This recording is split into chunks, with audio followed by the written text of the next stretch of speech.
Hello বন্ধুরা, সুপ্রভাত সবাইকে। আজকের একটি নতুন ব্লগে সবাইকে স্বাগত। তোমরা সবাই কেমন আছো?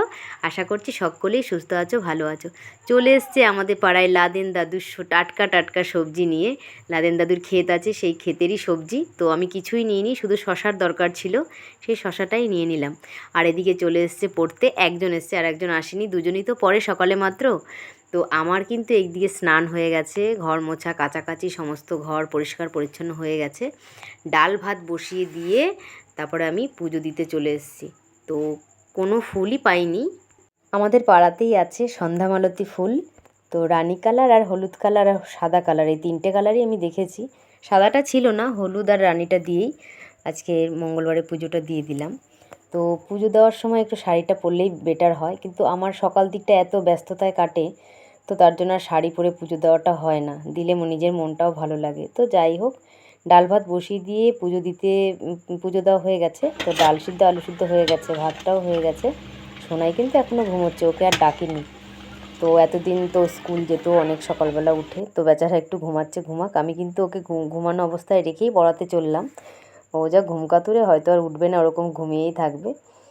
ডালটা সোমবার দিনই শুধু আলু সিদ্ধ ডালটা করে রাখলাম, বড়মশাই যদি আসে ডাল সিদ্ধ আলু সিদ্ধ দিয়ে অন্তত ভাতটা খেতে পারবে।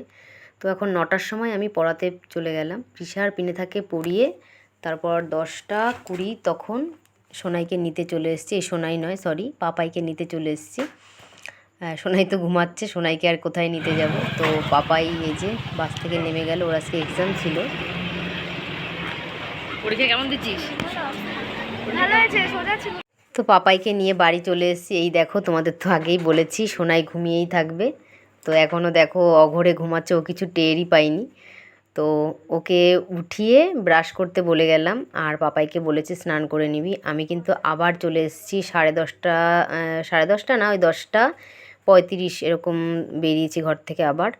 তো ওর চিসকে পড়িয়ে তারপর ঐশানীকে পড়াতে চলে এসেছি। তো তিনটে বাড়ি পড়া আর কি এবেলাতেই কমপ্লিট করে নিলাম। তারপর চলে এসেছি বাড়ি, প্রায় 1টা বাজে এখন। বাড়িতে কলা নিয়ে চলে এসেছি। পাপাই কলা ওর কাছে শত্রু, কলা দেখতেই পারে না। তো একটু মজা করছিলাম, কলা খেয়ে নে কলা খেয়ে নে। আর মিস্ত্রিদের কিছু দেওয়া হয়নি, দুজনই কাজ করছে। তো একটু শরবত আর একটু মিষ্টি ওদের দিলাম। সময় পাই না, তো তার জন্য সেরকমভাবে কিছু দেওয়া হয় না। আর ওরা যদিও 10টার সময় কাজে আসে, একবারে খেয়ে দিয়েই আসে। আর এই যে বড়মশাই থালায় ডাল সিদ্ধ আলু সিদ্ধ দিয়ে ভাত খেয়ে চলে গেছে। আর আমি আজকে আর এসে দেখছি কিছু আনেনি, ডিম মাছ মাংস কিছুই আনেনি। তো তার জন্য ওই আলু সিদ্ধটা মেখে নিয়েছি আর বেগুন ভাজা করেছি, আর ডালটাকে এসে সোমবার দিয়ে দিয়েছি। তো মেয়েদের স্নান হয়ে গেছে, আমি এসে দেখছি পাপাই স্নান টান করে ঘুমিয়ে আছে। আর সোনাইকে আর পাপাইকে এই যে খেতে দিয়ে দিলাম। তো এখন প্রায় 2টো মতো বাজে, খাওয়া দাওয়া কমপ্লিট করে নেব। আর আমি কিন্তু খাবো না, আমি সকালবেলা 1 গ্লাস শুধু ছাতুর শরবত খেয়েছিলাম। আজ তো মঙ্গলবার, আমার নিরামিষ। তো তার জন্য আজকে মুসুরির ডাল বলো ঘরের কোনো খাবারই আমি খাবো না। যেহেতু শনিবার যেরকম পরিষ্কার পরিচ্ছন্ন করি, মঙ্গলবারটা করি না। বাচ্চারা তো আমার সাথেও নিরামিষ খেতে পারবে না, তো তার জন্য এই মঙ্গলবারটা আমি এই হালকা ফুলকা খেয়েই কাটিয়ে দিই। সকালে ছাতুর শরবত খেয়েছিলাম, আর দুপুরবেলা এই যে সমস্ত ফল দিয়ে দুধ দিয়ে ওটস খেয়ে নিলাম। আর পাপাই তো, ওর তো বই ছাড়া কোনো কথাই নেই, কোনো গল্পও নেই। মেয়ে আমার খালি ও আমার নাইটি পরেই বসে থাকে, ওর নাইটি পরে না মজা পেয়ে গেছে, নিজে জামা প্যান্টগুলো ওর পরতেই চায় না। আর সোনাইকে একটু ফল দিয়েছিলাম, ও খেয়ে নিল। আর পাপাই তো বই পড়বে, ওর এক্সাম আছে এখনও। তো আমি একটু শুলাম সারাদিন পরে, এখন একটু কিছুক্ষণ রেস্ট নেব। তারপর এই যে আর একজন আসবে আবার 4টের সময় পড়তে। তো ওকে বলেছি যে তোকে আর পড়াবো না, আমার এই টাইমে পড়ানোটা হয় না, ঠিক ভালো লাগে না, একটু রেস্ট নিতে হয়, ঘুমাতে হয়।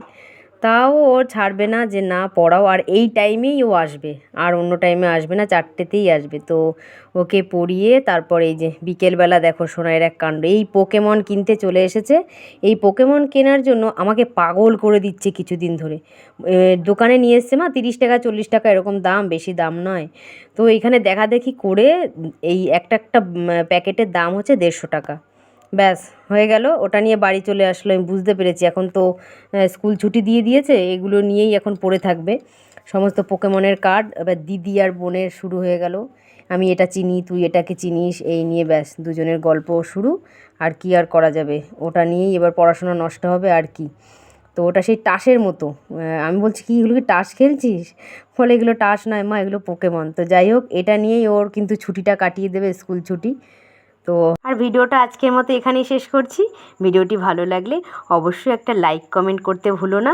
সবাই ভালো থেকো, সুস্থ থেকো। আজকের মতো টাটা।